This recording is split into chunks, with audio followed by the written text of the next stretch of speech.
Hello students, हम पढ़ रहे हैं चैप्टर सॉल्यूशन।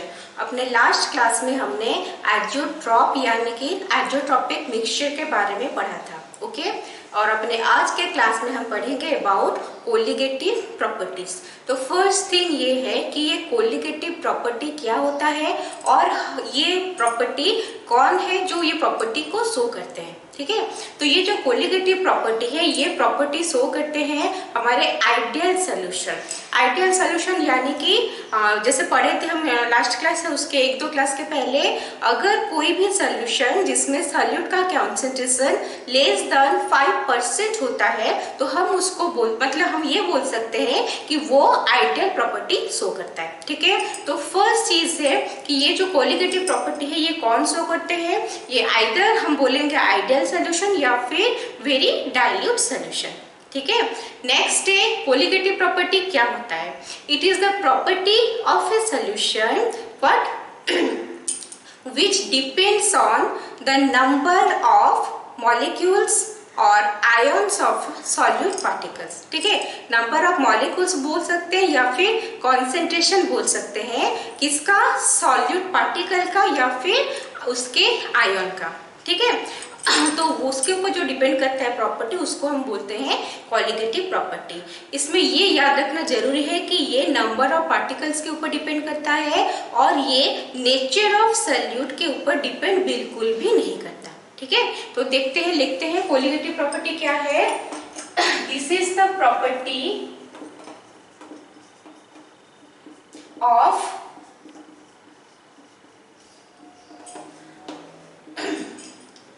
आइडियल सॉल्यूशंस और हम बोल सकते हैं वेरी डाइल्यूट सॉल्यूशंस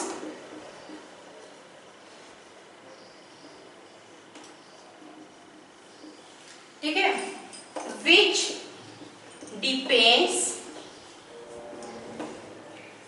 ऑन, किसके ऊपर डिपेंड करता है, हमारा नंबर ऑफ पार्टिकल्स और क्या बोल सकते हैं, कॉन्सेंट्रेशन ऑफ सॉल्यूट। मॉलिक्यूल्स हो सकता है या फिर हम क्या बोले, आयंस भी हो सकता है, मॉलिक्यूल्स और आयंस। ठीक है, this is the property of ideal solutions और very dilute solution that which depends on number of particles और कॉन्सेंट्रेशन ऑफ सॉल्यूट, मॉलिक्यूल्स और आयन। ओके, नेक्स्ट थिंग जो है वो है it does not depend on, it does not depend on, किसके ऊपर depend नहीं करता, ये डिपेंड नहीं करता on nature of the solutes. ठीक है, नेचर ऑफ द सॉल्यूट के ऊपर ये डिपेंड नहीं करता। ठीक है, ये हो गया हमारा कोलिगेटिव प्रॉपर्टी का डेफिनेशन। नेक्स्ट चीज है कौन कौन सा प्रॉपर्टी है जिससे हम कोलिगेटिव प्रॉपर्टी के कैटेगरी में लाते हैं। ठीक है, इसमें जो फर्स्ट प्रॉपर्टी है वो है हमारा number 1 relative lowering of vapour pressure. क्या है हमारा, relative lowering of vapour pressure. इसमें ये चीज जानना जरूरी है कि हमारा जो वेपर प्रेशर प्रॉपर्टी है वो कोलिगेटिव प्रॉपर्टी नहीं है। ठीक है, कोलिगेटिव प्रॉपर्टी क्या है, relative lowering of vapour pressure. अगर हम बोलेंगे lowering of vapour pressure that is also not a colligative property. कौन होगा, relative lowering of vapour pressure. Next में जो आता है वो है elevation in boiling point. Okay, अगर हम बोलेंगे सिर्फ बॉइलिंग पॉइंट के बारे में तो वो भी कोलिगेटिव प्रॉपर्टी नहीं होगा। क्या कोलिगेटिव प्रॉपर्टी होगा, elevation in boiling point. Next चीज है depression in freezing point. Depression in freezing point, यहाँ पे भी ओनली फ्रीजिंग पॉइंट के बारे में पूछेगा तो वो हमारा कोलिगेटिव प्रॉपर्टी नहीं रहेगा। कौन कोलिगेटिव प्रॉपर्टी रहेगा, depression in freezing point. Next is last one osmotic pressure. ठीक है, तो ये है हमारे 4 कोलिगेटिव प्रॉपर्टी जिसे हमें 1 by 1 पढ़ना है। ठीक है, तो पहले इसको लिख लो फिर एक एक करके पढ़ना स्टार्ट करेंगे। चलो लिखो,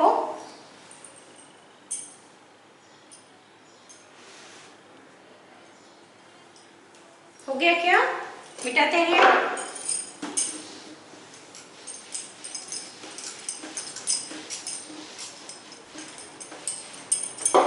इसमें जो सबसे पहले हम पढ़ेंगे प्रॉपर्टी वो है relative lowering of vapour pressure.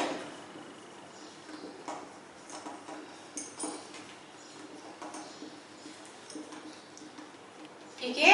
अच्छा, वेपर प्रेशर के बारे में तो हम काफी कुछ चीजें पढ़ चुके हैं लास्ट 2-3 क्लास में। आज क्लास में हम क्या पढ़ेंगे? आज के क्लास में हम relative lowering of vapour pressure के बारे में पढ़ेंगे। ठीक है। ये जो रिलेटिव लोअरिंग का कॉन्सेप्ट आ रहा है वो कैसे आ रहा है, किस चीज से आ रहा है? देखो, अगर हमारे पास एक सोल्यूशन सॉल्वेंट प्रेजेंट है, मतलब क्या है, वो अपने प्योर स्टेट में प्रेजेंट है, तो उसका कुछ वेपर प्रेशर होगा। ओके, हम यहाँ पे लिख लेते हैं, सॉल्वेंट ले रहे हैं तो उसका कुछ वेपर प्रेशर है। अभी हम क्या करेंगे, उस सॉल्वेंट में थोड़ा सा सॉल्यूट ऐड कर देंगे। ओके। अच्छा, और एक चीज जानना जरूरी है कि हम यहाँ पे किस टाइप ऑफ सॉल्यूट के बारे में बात करें। कहाँ पे? ये relative lowering of vapour pressure में हम नॉन वोलेटाइल सॉल्यूट के बारे में बात कर रहे हैं। किसके बारे में? Non volatile solute. इसके आगे जो हम मतलब इसके पहले जो हम पढ़ रहे थे बाइनरी सॉल्यूशन, वेपर प्रेशर, उसमें दोनों लिक्विड थे और दोनों ही वोलेटाइल थे। मतलब रूम टेम्परेचर में वो कोई कम स्पीड से तो कोई ज्यादा स्पीड से रूम टेम्परेचर में क्या हो रहे थे, वेपर में कन्वर्ट हो रहे थे, इसलिए हम उसको बोल रहे थे वोलेटाइल लिक्विड। लेकिन यहाँ पे हम जिस सॉल्यूट के बारे में बात कर रहे हैं that is non volatile. Okay, ये इसका मेन पॉइंट है। क्या है? Non volatile. तो अगर एक सॉल्वेंट जिसका कुछ वेपर प्रेशर है और वहां पे हम कुछ solute, non volatile solute add कर रहे हैं, तो उसके बाद क्या बनेगा? सॉल्यूशन बन जाएगा। तो ये जो सॉल्यूशन है उसका वेपर प्रेशर में क्या चेंज होगा? ठीक है, देखो इसको बताए थे भी पहले, एक बार डायग्राम ड्रॉ करके समझने की कोशिश करते हैं। देखो ये है हमारा लिक्विड सरफेस। ठीक है, यहाँ लिक्विड सरफेस में क्या प्रेजेंट है? सिर्फ सॉल्वेंट के मॉलिक्यूल्स प्रेजेंट। इसको हम लिख लेते हैं सॉल्वेंट मॉलिक्यूल्स। ओके, तो अगर कोई भी लिक्विड जब वेपर में कन्वर्ट होता है तो कौन से मॉलिक्यूल्स उसके वेपर में कन्वर्ट होते हैं? कौन से वाले? जो सरफेस में प्रेजेंट होते हैं वही हमारे क्या वेपर में कन्वर्ट होते हैं। तो यहाँ पे तो सरफेस में सारे सॉल्वेंट मॉलिक्यूल्स प्रेजेंट है, तो वो वेपर में कन्वर्ट हो रहा है। ठीक है, तो उससे जो वेपर है वो ज्यादा फॉर्म हो रहा है और अल्टीमेटली वेपर प्रेशर भी ज्यादा हो रहा है। लेकिन अभी हम सेकेंड केस लेंगे। ये सेकेंड केस में क्या करेंगे? यहाँ पे हमने कुछ नॉन वोलेटाइल क्या सॉल्यूट पार्टिकल्स जो है वो ऐड कर रखा है। ओके, तो ये जो non volatile solute particles add किया है, पहले क्या था? सरफेस में ओनली सॉल्वेंट मॉलिक्यूल प्रेजेंट था, लेकिन जब सॉल्यूट ऐड किए तो सरफेस में क्या कुछ सॉलिड मॉलिक्यूल्स भी प्रेजेंट रहेंगे कि नहीं? रहेंगे। इससे क्या होगा? जो मॉलिक्यूल सरफेस में प्रेजेंट है किसका? सॉल्वेंट का, सिर्फ वही वेपर में कन्वर्ट होते हैं। ठीक है, तो यहाँ पे तो सारे कन्वर्ट हो गए, लेकिन यहाँ पे सारे मॉलिक्यूल्स कन्वर्ट नहीं हो पा रहे। क्यों? क्योंकि सारा एरिया में सॉल्वेंट मॉलिक्यूल्स नहीं है। क्या है? कुछ एरिया में नॉन वोलेटाइल सॉल्यूट भी प्रेजेंट है जो कि वेपर में कन्वर्ट नहीं हो रहा है। ठीक है, इससे क्या होता है? इससे फर्स्ट के कंपैरिजन में इसको लिख लेते हैं, ये है हमारा नॉन वोलेटाइल सॉल्यूट मॉलिक्यूल्स। ठीक है, तो इससे क्या होता है? इससे जितना अमाउंट का वेपर पहले फॉर्म हो रहा था अभी उतना अमाउंट का वेपर फॉर्म नहीं होगा, उससे कुछ कम अमाउंट का वेपर फॉर्म होगा। क्यों? क्योंकि कुछ मॉलिक्यूल्स की जगह अब खाली है, वहां पे सॉलिड मॉलिक्यूल्स प्रेजेंट है जो वेपर में कंट्रीब्यूट नहीं करते। ठीक है, इससे क्या होगा? कम वेपर फॉर्म होगा। अगर वेपर कम फॉर्म हो रहा है, इससे वेपर प्रेशर में क्या चेंजेस होगा? वेपर कम फॉर्मेशन हो रहा है, मतलब वेपर प्रेशर जो है वो भी कम होगा। इसका मतलब अगर हम कोई सॉल्वेंट ले रहे हैं और वहां पे कुछ नॉन वोलेटाइल सॉल्यूट ऐड कर रहे हैं तो उससे हमारा जो सॉल्यूशन बनेगा उससे वेपर कम निकलेगा और वेपर प्रेशर जो है वो भी कम होगा। ठीक है, आए समझ में? इसको लिख लो, यहाँ पे लिख लेते हैं सेंटेंस में। when a non-volatile solute is added to a pure solvent,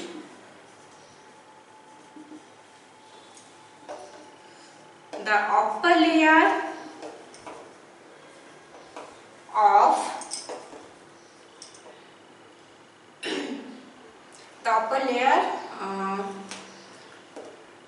the liquid is now occupied by some non-volatile solute molecules. As a result, less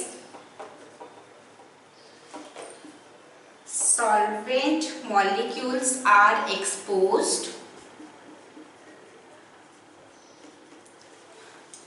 to the surface and less vapors are formed. Hence, vapor pressure of solution is decreased. ठीक है, तो इससे क्या होता है, जो vapour pressure of solution है वो डिक्रीज हो जाता है। तो इसीलिए हम बोल रहे हैं कि लोअरिंग ऑफ वेपर प्रेशर। और ये रिलेटिव लोअरिंग क्या है, जब हम उसको कंपेयर करेंगे सॉल्वेंट के वेपर प्रेशर से तो वो हो जाएगा हमारा relative lowering of vapour pressure. ठीक है, कैसे होगा क्या होगा अभी करेंगे, पहले इतना लिख लो।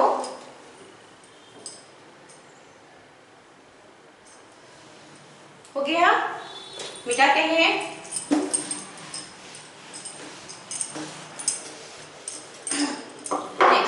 अच्छा सुनो, अभी से हम ये मान के चलेंगे, हम एक सॉल्वेंट एक सल्यूट ले रहे हैं। जो सॉल्वेंट ले रहे हैं वो सॉल्वेंट है हमारा A और जो सल्यूट ले रहे हैं वो है हमारा B। मतलब आगे जितने भी कोलिगेटिव प्रॉपर्टी पढ़ेंगे सब में हम ये मान के चलेंगे कि A हमारा सॉल्वेंट है और B हमारा सॉल्यूट है। ठीक है, अच्छा तो हम क्या करेंगे, पहले हम लेते हैं P0A।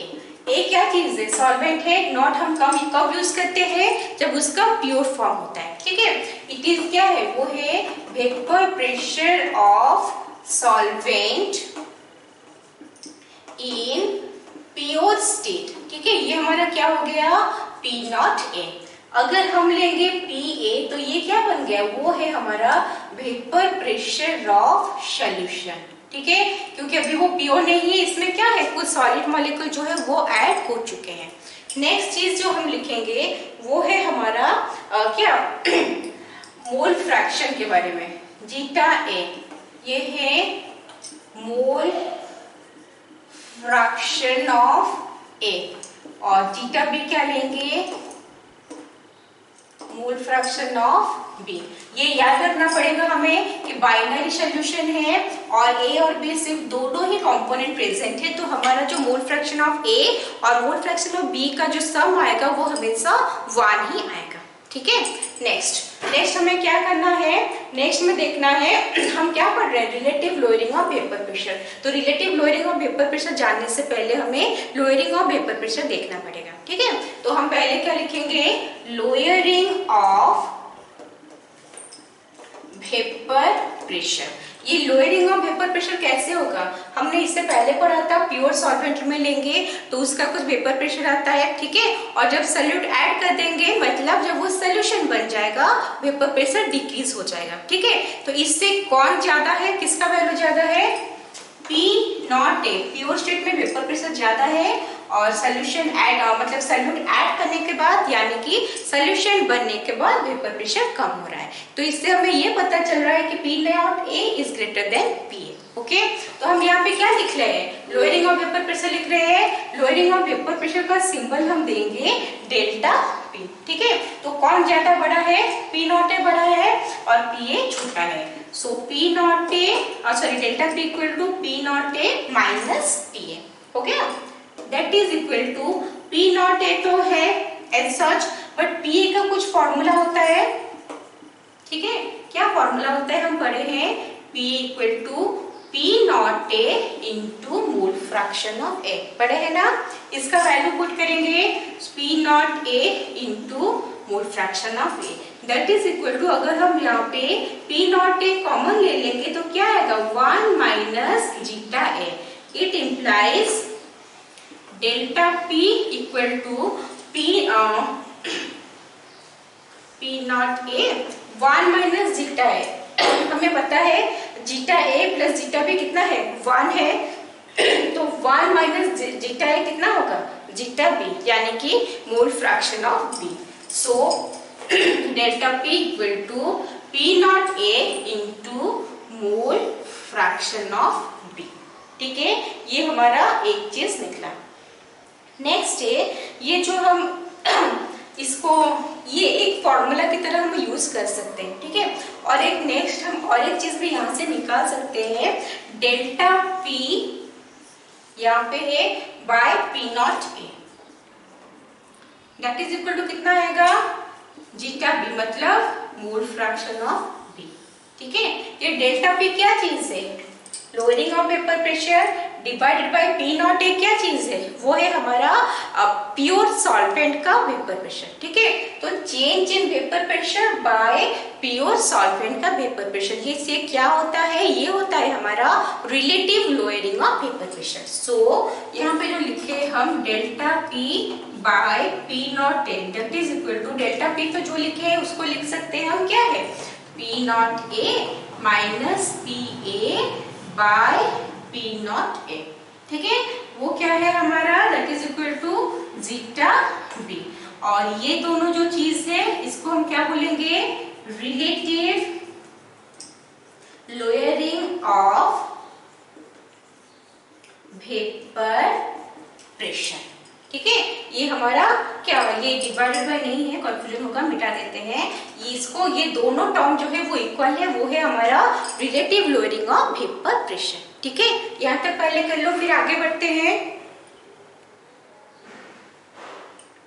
हो गया, मिटाते हैं अभी।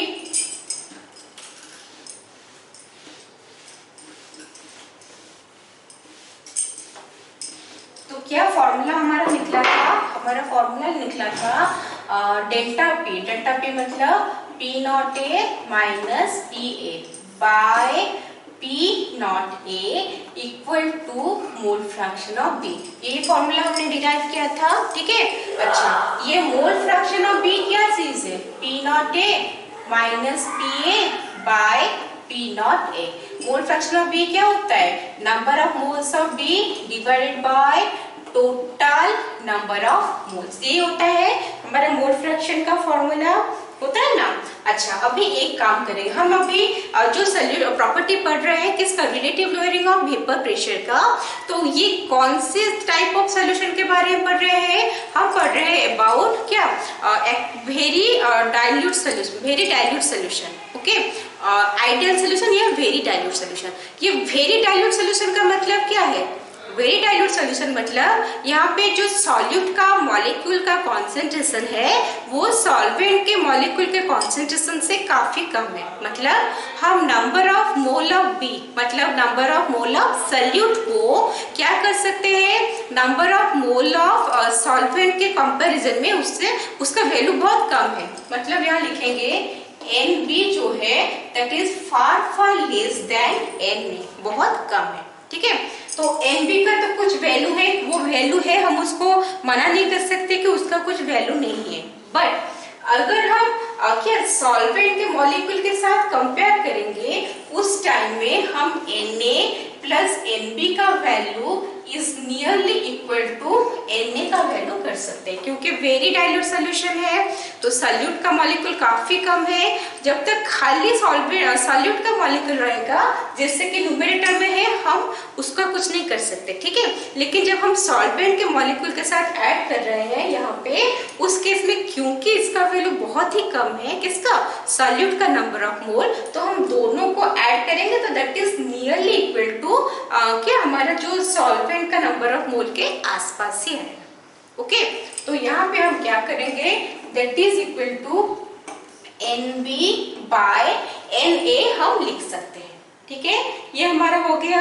नेक्स्ट है ये एनबी क्या चीज है, एनबी क्या चीज है, डब्ल्यू नंबर ऑफ मोल्स कैसे निकलता है, mass by molecular mass, so W B by M B divided by W A by M A, it implies P not a minus P A by P not a equal to W B M A divided by W A M B.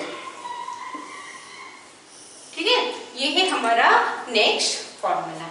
Okay, यहां तक लिख लो, ये एक formula का derivation है, फिर आगे बढ़ेंगे।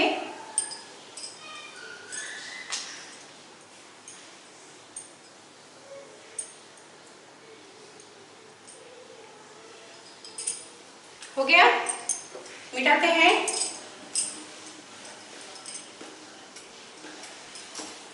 ठीक है, तो यहाँ तक तो फॉर्मूला हम पहले से निकाल चुके हैं। अभी यहाँ यहीं से एक और फॉर्मूला भी हम डिराइव कर सकते हैं। जैसे क्या है, ये हमारा n B by n A plus N b है।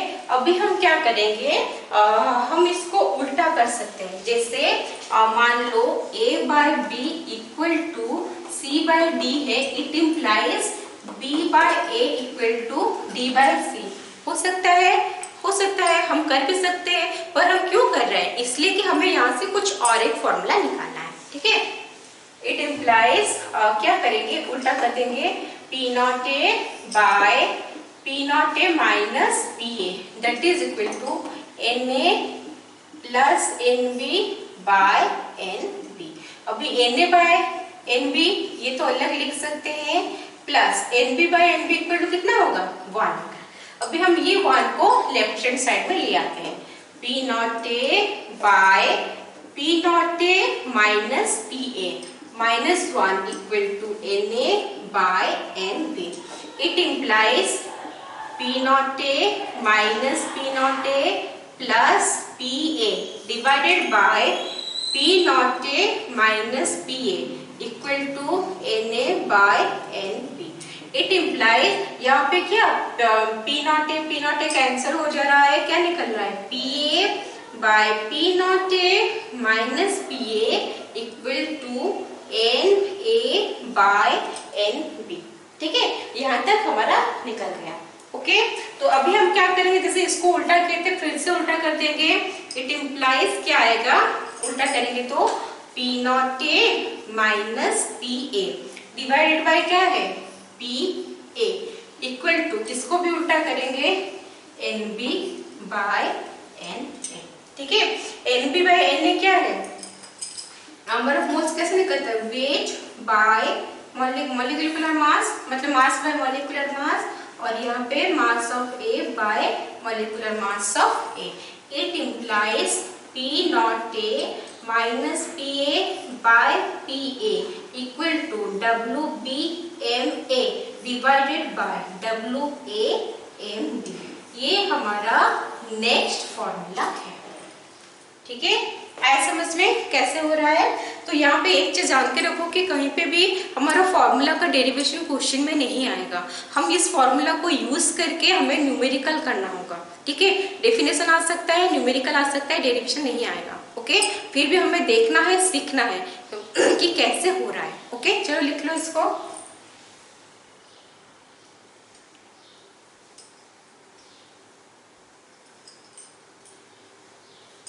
हो गया क्या, तो मिटाते हैं अभी।